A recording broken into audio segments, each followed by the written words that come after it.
सुख समृद्ध विज्ञान चैनल में हमारे सभी सुधी दर्शक गणों का मैं सुशील कुमार शर्मा हार्दिक स्वागत करता हूं।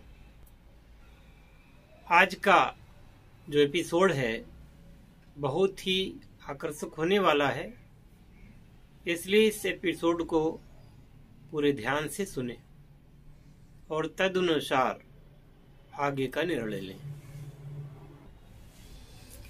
हरिओम। तो मैंने पिछले वीडियोस में आप लोगों से वायदा किया था कि मैं शीघ्र ही आप लोगों में से कई लोगों को जो रजत विज्ञान है उसके बारे में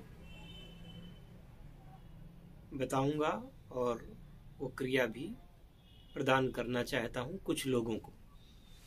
और उसके लिए मैंने दिन चुना था 8 दिसंबर, यानी कि आज से लगभग आज 1 तारीख है और 8 दिसंबर को 7 दिन है।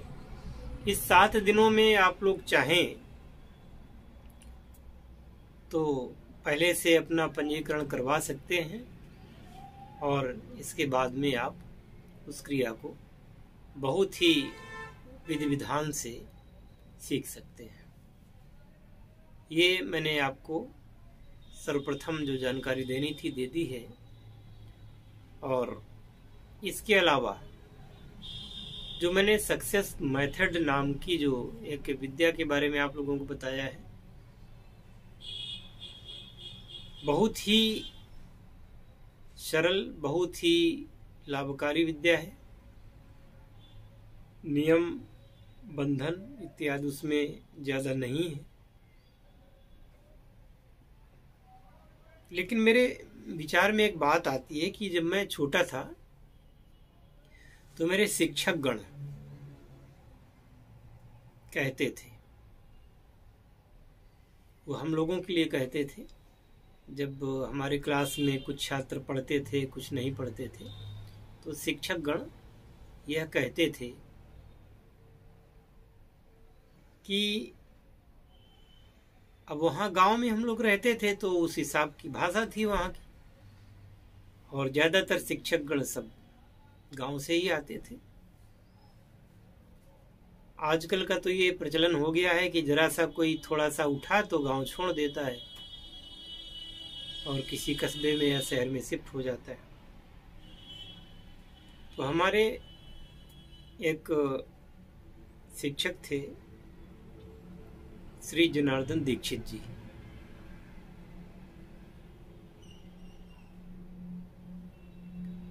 तो गुरुजी अक्सर ये कहा करते थे कि भाई पास में ही तालाब था, तो वो लोगों को देखते थे कि तालाब में बैलों को, जानवरों को पानी पिलाने के लिए ले जाते थे। तो वो अक्सर कमेंट कर दिया करते थे पढ़ाते समय कि बच्चों देखो, ये व्यक्ति बैल को पानी पिलाने ले जा रहा है, यह बैल को ले जाकर के तालाब के पास खड़ा कर देगा, इसके आगे ये कुछ नहीं कर सकता। आगे जो कुछ करना है बैल को करना है। बैल की मर्जी होगी तो वो पानी पिएगा, बैल की मर्जी नहीं होगी तो उसको ये जबरदस्ती पानी नहीं पिला सकता। तो आज मुझे वो बात याद आ गई कि जो मेरे टीचर्स ने कहा था हमसे, वही बात ये मुझे लगता है कि सार्वभौम है। और वो केवल बोल रहे थे तो वो उनको ये नहीं पता था कि आज से 40 साल बाद, 35 साल बाद हमारा कोई शिष्य मेरा नाम लेके मेरी इस बात को YouTube जैसे चैनल पर कहेगा, क्योंकि उस समय तो ये फोन वगैरह का कोई नाम निशान ही नहीं था। लेकिन मुझे उनकी बात याद आई तो लगा कि उनका ये कथन सत्य था। किसी को कुछ बताया जा सकता है, किसी को कुछ सिखाने के लिए उद्योग किया जा सकता है, किसी को कितनी भी अच्छी बात आप बताइएगा जब तक उसकी अपनी इच्छा नहीं होगी वो उस बात पर नहीं चलेगा। यानी कि बैल पानी तभी पिएगा जब उसकी अपनी इच्छा होगी। आप पानी के पास उसको ले जा सकते हैं, परंतु आपकी इसके आगे कोई चलेगी नहीं, उसके आगे बैल की ही चलेगी। वो अगर पानी नहीं पीना चाहता तो लाख आप प्रेरित कर लें, आप पानी नहीं पिला सकते। तो मुझे जब मैं वीडियो बनाता हूँ, मैं आप लोगों को, समाज को कुछ अच्छा देने का प्रयास करने की पेशकश भी कर देता हूँ, पर बात वही है वहीं पर।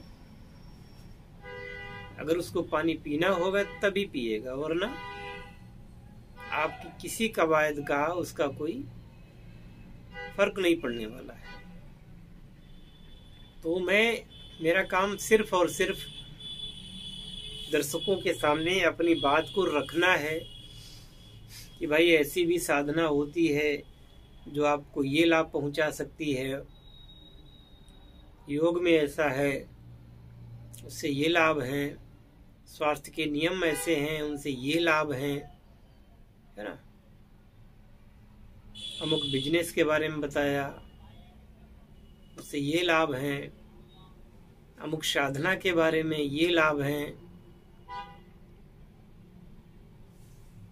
पारद विज्ञान के प्रयोग हैं, इनसे ये लाभ हैं, इनसे ऐसा होता है, धातु परिवर्तन होता है, सब कुछ बताएंगे।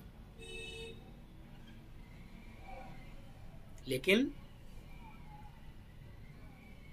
फिर वही बात, अगर उसकी खुद की इच्छा नहीं होगी तो कोई फर्क नहीं पड़ने वाला है।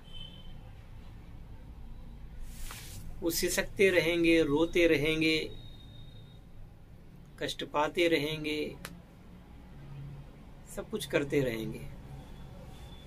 10,000 के 20,000 के मोबाइल पर ढेर सारी चैनल्स में वीडियोस देखते रहेंगे, पर करेंगे कुछ नहीं। और करेंगे तो अपने मन से करेंगे। अब जो जैसा अपने मन से करेगा उसको वैसा ही उसका लाभ होगा भी या नहीं होगा ये तो वो जाने। और ऐसे लोग जो यह कहते हैं कि मैं आपको गुरु मानता हूं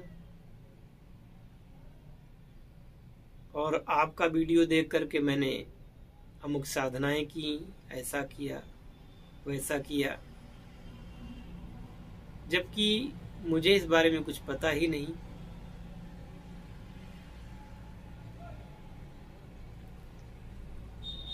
तो मैं उसकी क्या जिम्मेदारी लूं? फिर वो फोन करके घंटों परेशान करेंगे। अब सीधी सी बात है, जिस व्यक्ति ने हमसे दीक्षा ही नहीं ली उसकी जिम्मेदारी या मतलब क्या कह सकता हूं उसके बारे में। आपने किया है तो आप उसको समझिएगा, उसमें हमसे क्या पूछना। एक बात मुझे याद आ रही है कि ये बात उन दिनों की है जब भारत में अकबर का साम्राज्य था।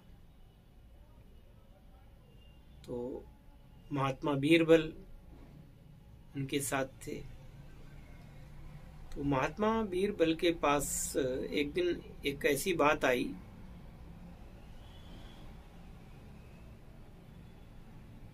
कि एक सेठ था, बड़ा ही कंजूस था, उसका लड़का सही ढंग से पढ़ता लिखता नहीं था।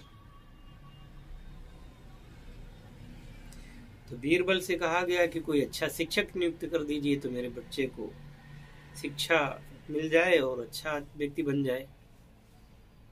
तो उन्होंने एक गुरुजी को भेजा उनके घर। वो नित्य वहां शिक्षक पढ़ाने आते और पढ़ा के चले जाते। 2-3 महीने में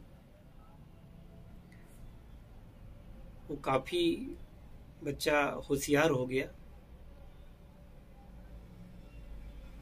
लेकिन उस सेठ ने उन गुरुजी को एक भी पैसा नहीं दिया। जब उन्होंने कहा तो उन्होंने कहा तुम इतना यहाँ पर आते हो तो हम आपका आदर सत्कार करते हैं, आपको भोजन खिलाते हैं, आप इतना ज्यादा खाते हो कि अब आपकी तनख्वाह से भी ज्यादा तो आप खा ही जाते हो। गुरुजी बोले कि नहीं भाई, हमने कब कहा था कि आप मुझे भोजन कराइए। लेकिन उस सेठ ने उनकी एक नहीं सुनी। तो बीरबल के पास पहुंचा, बोला महाराज बीरबल, ऐसी जगह आपने मेरा होम ट्यूशन लगा दिया कि मैं वहां जाता हूँ पढ़ाता हूँ, लेकिन सेठ जी तो 3 महीने से कुछ दे ही नहीं रहे हमको।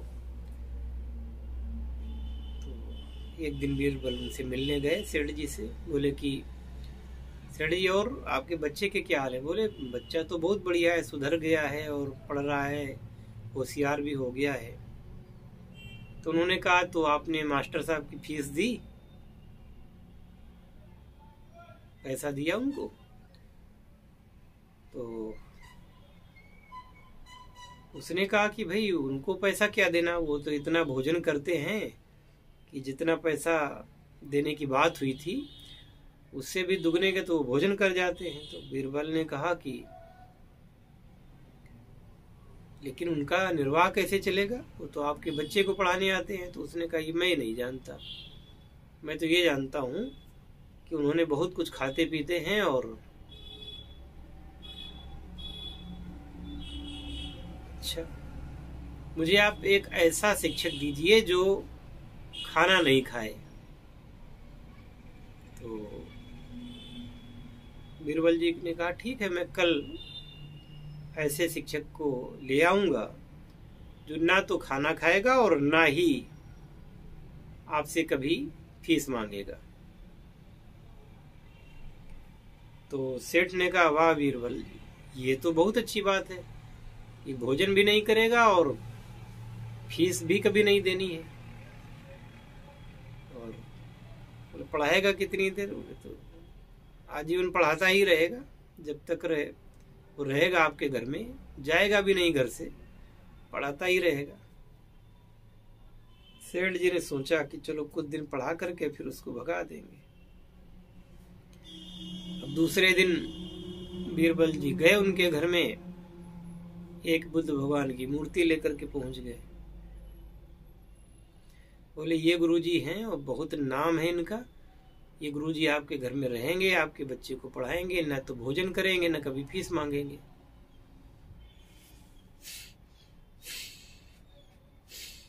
तो सेठ फिर समझ गया, उसने कहा ये तो अच्छा शिक्षा आपने हमको दी, आप उन्हीं शिक्षक को भेजिए और अब हम उनका बकाया वाला पैसा और आगे वाला पैसा सब देंगे।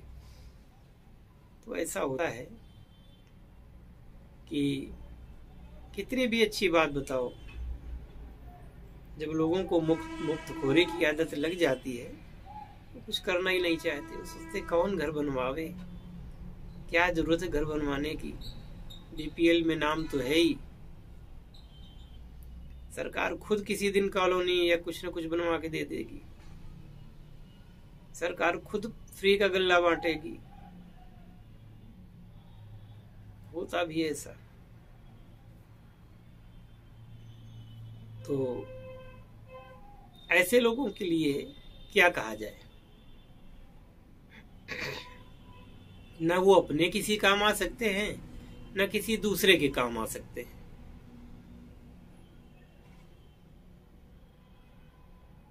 जो कुछ करेगा उसको ही मिलेगा, जो नहीं करेगा उसको क्या मिलेगा। मैं अपना कर्तव्य कर रहा हूं, वो करता रहूंगा, पर किसी से कोई ऐसा आग्रह तो है नहीं। इसलिए मैंने कहा था कि मैं निरपेक्ष हूं, बिल्कुल मैं अपने कर्तव्य को ईश्वर की आज्ञा मान करके काम करता हूं, और जब तक ईश्वर मुझसे कराएंगे वो मैं करता रहूंगा। इसी के साथ इस वीडियो को इतना ही, अगले वीडियो में मिलते हैं। तब तक के लिए हरिओम तत्सत। जय शिव शंकर, जय भोलेनाथ, हर हर महादेव।